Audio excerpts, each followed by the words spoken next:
இங்க சொல்லப்பட்டிருக்கு, நான் யாக்கோப்பின் கூடான சிறையிருப்பை திருப்பி, அல்லேலூயா. என்னெல்லாம் கடந்த ஆண்டுகளில் உங்களுக்கு சிறையிருப்பு போல, அப்படின்னா உங்களை அடைக்கப்பட்டு சிறைச்சாலையில் இருந்தது போல இருந்துச்சோ, இந்த ஆண்டுல கர்த்தர் எல்லா சிறையிருப்பை மாற்ற உண்மையிலவராக இருக்கிறார். இந்த ஆண்டு கர்த்தருடைய இரக்கத்தை நீங்க பெற்றுக்கொள்ள போறீங்க.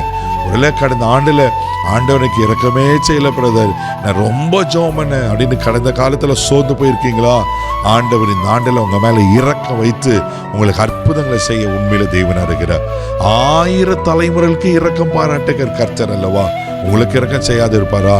இதே போல ஏசாயா 54:7 வாசிக்கிறது போல, இமைப்பொழுது உன்னை கைவிட்டேன், ஆனாலும் உருக்கமான இரக்கங்களை அவனை சேர்த்துக் கொள்வேன் ஆண்டு சொல்லியிருக்கிறார்.